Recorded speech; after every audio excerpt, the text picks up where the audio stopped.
Hi, I'm Danny with Tax 29 Tax Service. And I'm Andy. You know, Danny, the prices of everything keeps going up and up. Inflation.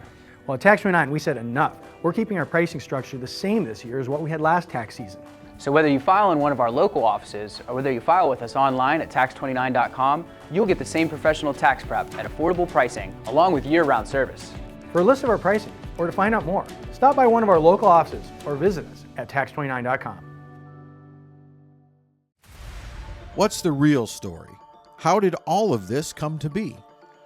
Was it all by chance, or did something or someone design everything?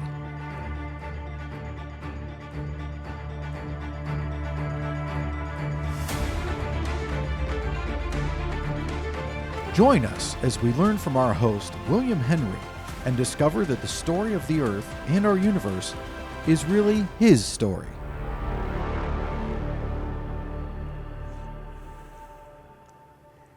Welcome to Discovering His Story, a production of Youngstown Christian Television. In this program, we seek to integrate the biblical record with the secular historical record and see where they overlap and what we can find that can help us understand the Bible better and understand maybe even history better as the biblical characters had an influence. Well, we are pursuing the time period we're calling ancient times. And specifically, we're looking at the Greek civilization. We have seen how they defeated the Persians, ending or coming close to bringing an end to the Persian civilization. That'll come a little bit later. And mostly have seen how the Greeks developed a culture that emphasized excellence and also emphasized humanism. And this becomes at least in part a basis of Western civilization, which of course is a part of our own civilization to this present day. So we've looked at the Greek culture the last time and in several different areas. We began to look at the Greek culture's interest in philosophy. Remember that philosophy means lovers of wisdom. And they're trying to find answers to the basic questions of life. Where did I come from? Why am I here? Where am I going? What is the highest good in life? Those questions that confront every person throughout history, certainly in our present day. They believed in the goodness of man and in his ability to use his reason to search for wisdom. So they're searching for wisdom apart from God. And just like any search in the natural realm, they find some correct answers. And we're going to look at what some of those were, but also when you leave out God, you're going to have some incorrect answers as well. The father of philosophy is considered to be Thales. We looked at him last time, saw that he was a mathematician. Sometimes he's called the first evolutionist. Today we want to move on to Socrates, a man that is certainly more well known to you. Socrates was devoted to seeking truth and teaching men how to conduct their lives. His motto was, "Know thyself." And although that can be taken to a wrong extreme, that certainly is helpful advice for each one of us. We must know who we are. And from a biblical perspective, that primarily means that we know that we are sinners. And then we proceed from there to looking for God's answers. But even apart from that, knowing our own abilities and our strengths and weaknesses is certainly a helpful thing. So there's some things we can learn from Socrates. This is one of them. Socrates said in relationship to that the unexamined life is not worth living. Examine ourselves. Isn't that the same thing that the Apostle Paul tells us to do? Examine ourselves, right? The Socratic method of teaching is still used today. It is the method of asking leading questions of the pupil by the teacher, followed by the analyzing of the student's answers. I find that the Socratic method is very useful because it engages the student in thinking about the question and not just writing down answers. I can't tell you how many times when I have been teaching students and have been telling them some different, giving them different information, but then asking them questions. Well, what do you think about this, or what do you think the answer would be? And so often they say, just tell us the answer. No, I don't want to just tell you the answer, because then you'll easily forget it as easily as it came to you.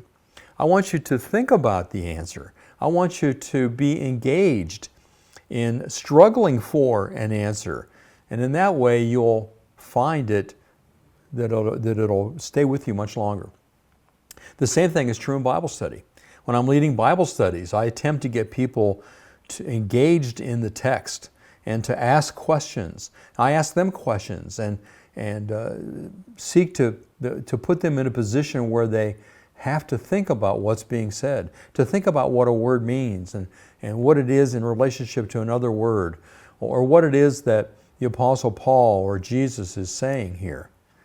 So the Socratic method has great value for us, and I use that along with the method of lecturing, which of course is the only thing I can do here.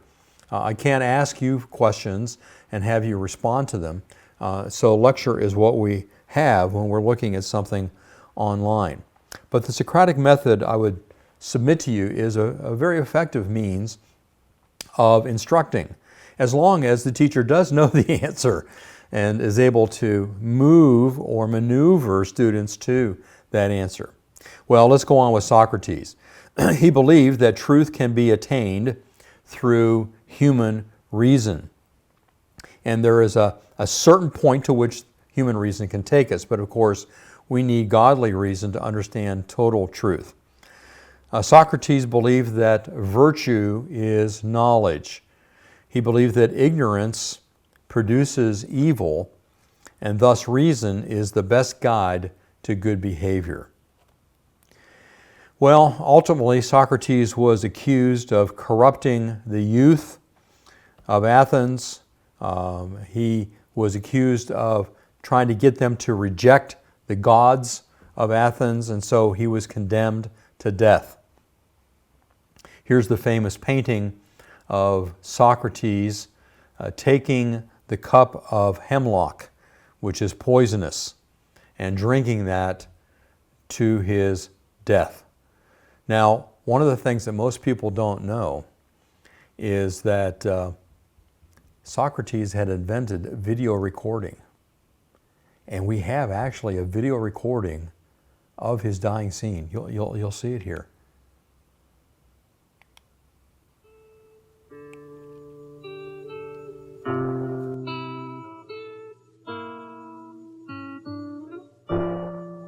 Socrates, the trial is over.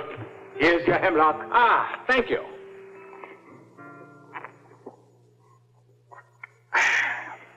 Well, what was the verdict? When do I get out of here? But Socrates, the verdict was death. Death? You gotta be kidding me. For what? For teaching the youth wisdom. Well, I'll take it all back. Call him in here. I'll renounce everything. Let's get out of here. Let's go get some Chinese food. But Socrates, you drank the hemlock. So what? It's poisonous. It is? Since when? Didn't you know hemlock is poisonous? I do now. Look, I only know general things. What is truth? What is justice? I never learned details. I don't know what is poisonous and what is not poisonous. This is the kind of thing that irritates me about you guys. Oh. All right. So, I'm going to die. So what? When's this stuff take effect? 2, 3 years? 2, 3 minutes. What a lousy day this was. All right. I'm going to lay here, and I'm going to die. And you know what's going to happen? You guys are going to go out, and you'll have dinner, and you'll sit and stare at each other. I was the only one who ever talked in this whole group. It was always Socrates, what is truth? Socrates, what is the nature of the good? Socrates, what should I order? Socrates, what are you having? And not once did anyone ever say, Socrates, hemlock is poison.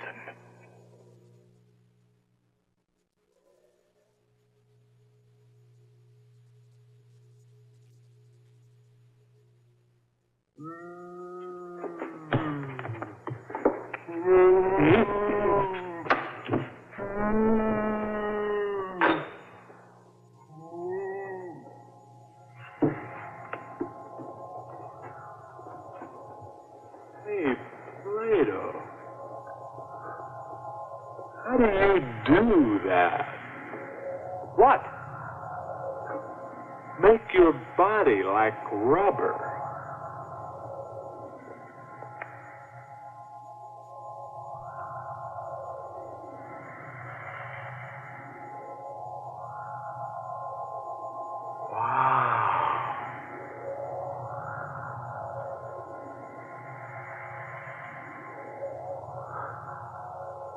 You know,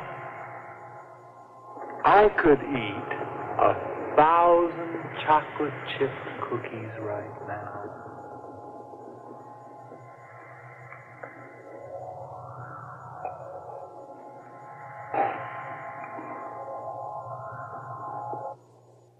I'm okay. I feel better. Must have been just a passing.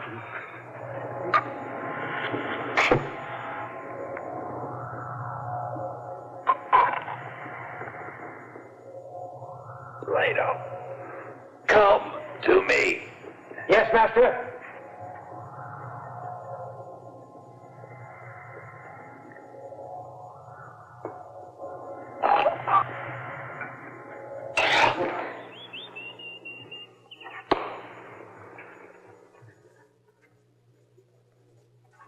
What did he say?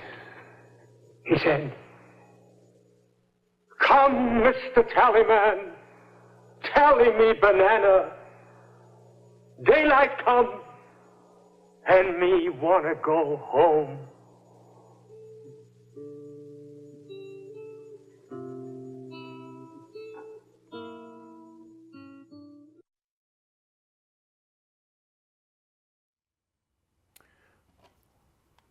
Well, I hoped you enjoyed that little sidetrack by Steve Martin. Obviously, video recording had not been invented, but I thought that was a humorous look at the death of Socrates.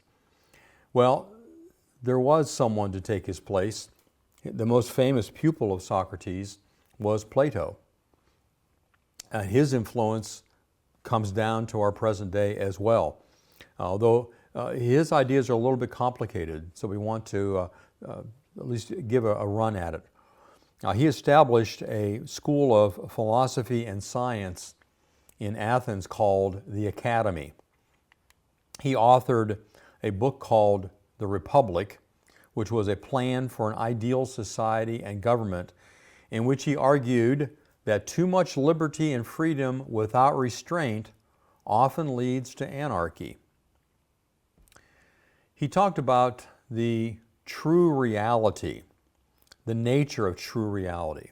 He said the true reality must be permanent or eternal. Therefore, it must lie outside the physical world, because those things that are in the physical world do not last. Things die and they disintegrate.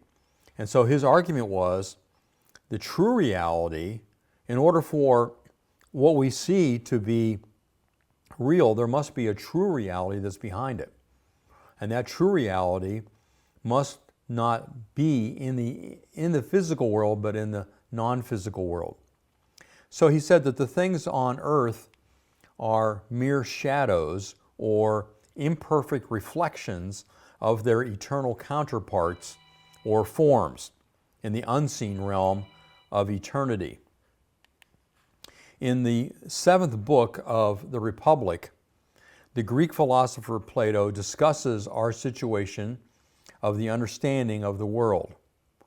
In an allegoric view, we live in a cave, having our legs and necks chained so that we cannot turn around our heads and can only see before us.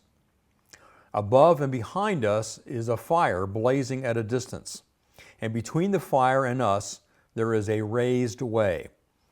And we see a low wall built along the way, like the screen which marionette players have in front of them, over which they show their puppets. The situation is like in a movie theater, where we observe the shadow of objects on a wall using as a projector the light of a blazing fire. From these limitations, we try our best to understand the world from the shadows of the objects. Hopefully you can understand a little bit about what he's saying in the illustration given here. Now, the enlightenment process for man involves what is called the divide line of the divide line schema of Plato. So if we look at this chart, we see that inside the cave is in our physical world. That's their visible realm, and we can only have opinion there. There is the imagination that we have, which comes from the cave shadow projections from the rear of the cave. But we can arrive at some convictions. The Greek word he uses is pistis. If you are familiar with the Greek of the New Testament, you'll recognize that that is the word for faith. And so we move from being bound to unbound by observing the figures projecting the shadows, and we come to convictions about the real world, which is outside of our cave. If a person's able to perceive those things outside the cave, it is portrayed as walking out into the sunlight, where immediately the sun is blinding, and the sun illustrates a form of good. That takes us into the invisible realm, the realm of knowledge, and that is a continual process of enlightenment. So he divided it into mathematical knowledge and then dialectical reason. So after we adjust to the sunlight, then we begin to perceive visible objects, and we understand the sun, and we continue to be enlightened. But it's only by entering into this other world through our reason, through our minds, that we come to reality.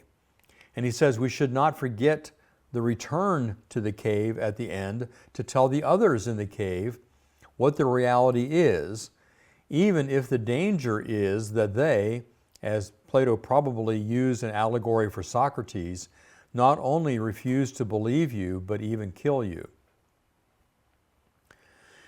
In addition, Plato has some ideas about the human soul. He said that the human soul is divided into three parts, one of which is predominant in each person.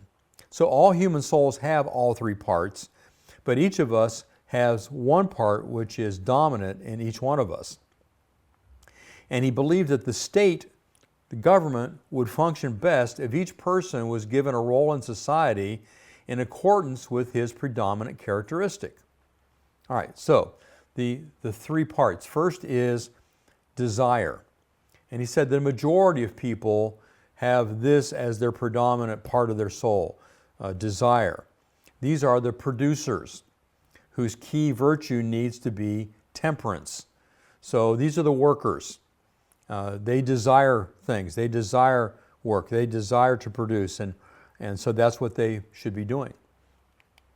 The second part of the human soul is spirit. This is superior to desire. These would be the guardians of the state, the military, whose key virtue needs to be courage. And so those whose predominant aspect of their soul is spirit should be the ones who are in the army. The third and highest part of the human soul is reason. These would be the philosopher kings, whose key virtue needs to be knowledge. And of course, there are very few that have this as their predominant category in their souls. They're the ones that need to be ruling. And only the few are capable of doing that, of making laws and ruling properly. And would you be surprised that Plato considered himself in this category? Well, because of that, Plato reasoned that democracy is a bad idea because you've got people in charge who don't have the capabilities, who don't have the right characteristic of soul in order to lead people.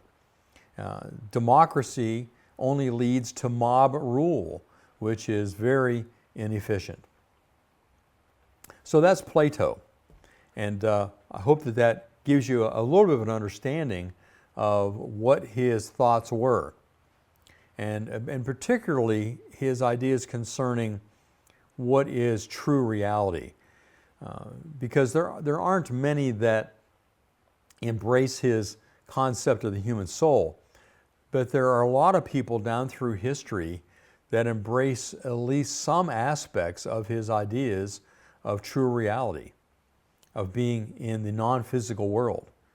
Even to our present day, even within the church, there have been and continue to be those who embrace what we might call Platonism. Well, let's go to the next philosopher, Aristotle. Aristotle, as we will find out later, was a tutor of Alexander the Great and was a student of Plato, even though he proposed the opposite of his mentor, stating that true reality is in the physical world. So he's diametrically opposed to what Plato believed and gives us some great philosophy as well, some of which we can accept.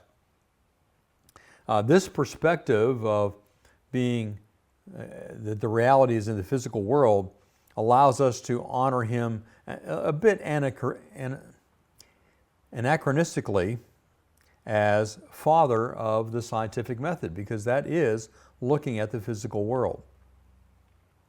That he did not follow the method of evidences that are in the scientific method can be seen in his belief that the ape was an intermediate form of man. The only thing distinguishing man from the other animals, he said, is that man is rational. Well, that is something that distinguishes man from the animals, but it's not the only thing. He also believed that life forms sprang spontaneously from non-living matter. Does all this sound familiar again? Yeah. Darwin didn't just make up stuff. He brought out what had already been believed centuries before. However, another thing that the Greek philosopher Aristotle proposed was that the heavens were literally composed of 55 concentric crystalline spheres to which the celestial objects were attached and which rotated at different velocities, but the angular velocity was constant for a given sphere, with the Earth at the center. This figure illustrates the ordering of the spheres to which the sun, moon, and visible planets were attached. Maybe we can get a close-up of the spheres there in Aristotle's universe.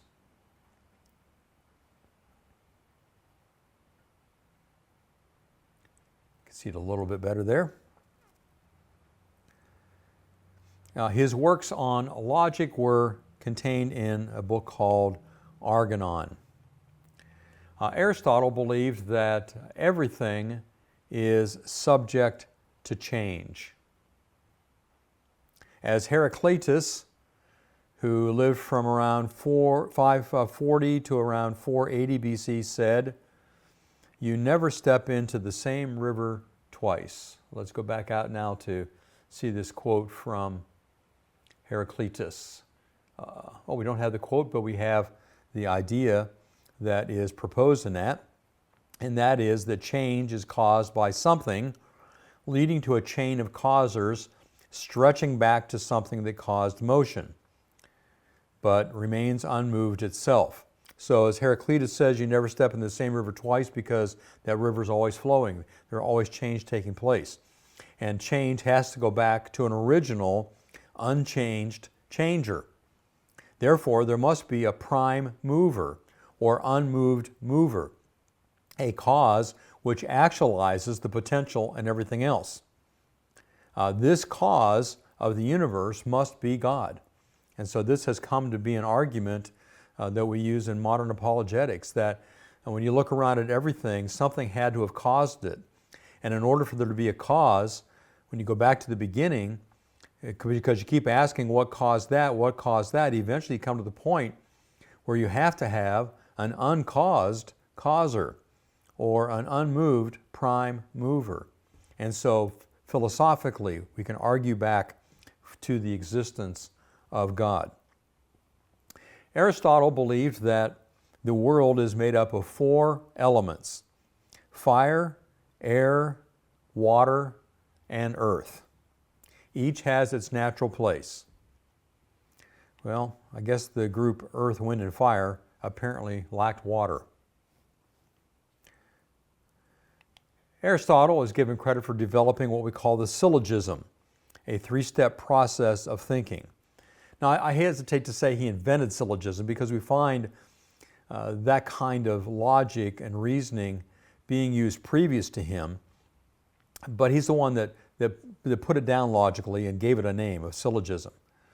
So a syllogism is a form of deductive reasoning consisting of a major premise, a minor premise, and a conclusion. For example, all men are mortal, Socrates is a man, therefore Socrates is mortal. And that makes sense. As long as the major premise and a minor premise are accurate, then the conclusion will be accurate as well. Another example, all birds are animals. All parrots are birds is the minor conclusion. Therefore, all parrots are animals. And that's logically correct. Yeah, I have the same one before that was on the previous picture. Socrates is a man. All men are mortal. Therefore, Socrates is mortal.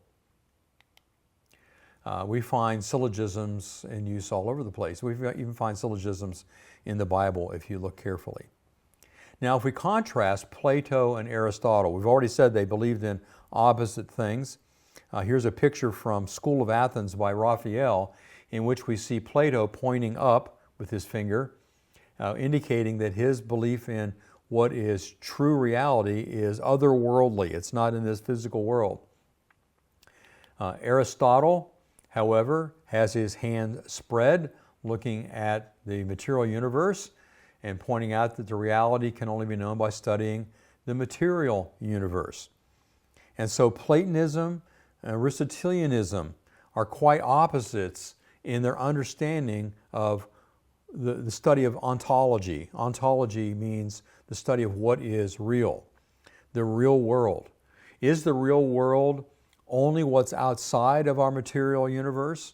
Or is the real world only what can be found within our material universe? And the answer to that question is yes. The real reality, true reality, is found both outside the physical universe and inside our physical world. It is both and. There is true reality both in the supernatural world and in the material, physical world that we can observe around us. Reality is in both places. And the only way to understand that true reality is through God's Word, the Bible. He is the one that tells us about that supernatural realm, certainly, but also informs us concerning the physical realm in which we find ourselves. We'll go on to some more philosophers next time on Discovering His Story. What's the real story? How did all of this come to be? Was it all by chance, or did something or someone design everything?